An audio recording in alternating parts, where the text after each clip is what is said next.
নাক মেরে সবে, মানে হচ্ছে আমাদের সবার চেয়ে অধিক সুন্দর, সকল জীবের চেয়ে সুন্দর আমাদের পরম প্রেমময় সুন্দর অনুপম নাক মেরে স্বামী আমার দয়ার ঠাকুর। তিনি পাবনায় জন্মগ্রহণ করেছিলেন, তাই পাবনায় তিনি যে লীলা করেছেন এই গানের মধ্যে বলছেন পাবনা में करके लीला देवघर में आई, मतलब পাবনায় তিনি লীলা করে দেবঘরে এসে দেবঘরে লীলা করছে, এই কথাটাই একসঙ্গে বলছে পাবনা में करके लीला देवघर में आई।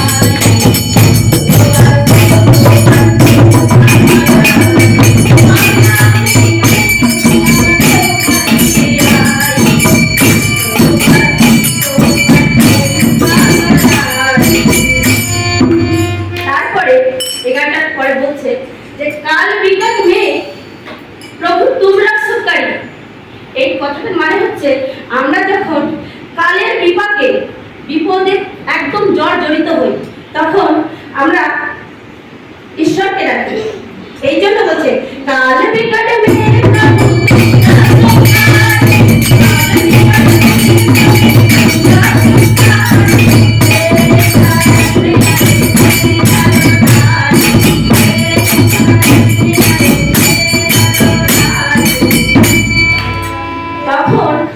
যত নর নারী সব তার স্মরণে আসে, এই জন্য বলছে কাল বিকট মে প্রভু তুম রক্ষকারী তেরে শরণ মে আয়ে এ নর নারী। তারপরে তিনি যে দিয়ে গেলেন আমাদের সুস্থ এবং বেঁচে বাড়ার জন্য, সেই জন্য বলছে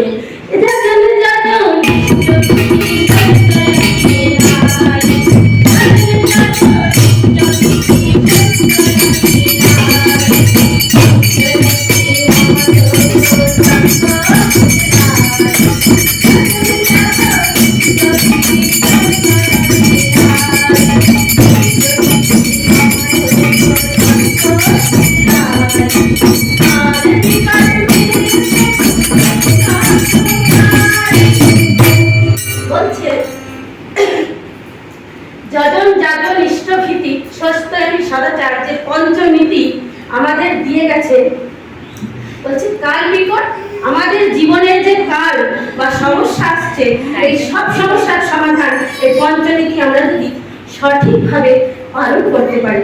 যজন যা নিজে জানলাম, যাজন অপরকে সেই জানার অনুভূতি থেকে যেটা বোঝালাম সেটাকে বলে যাজন।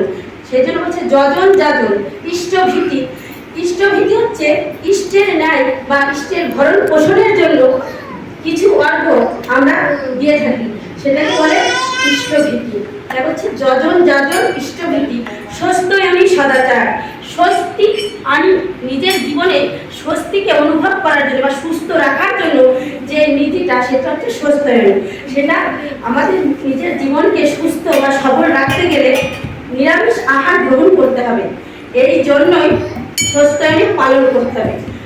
এই জন্য বলেছে স্বস্তিয়নী সদাচার, সদাচার মানে হচ্ছে আমাদের দেখে যেন মনে হয় একদম পরিষ্কার।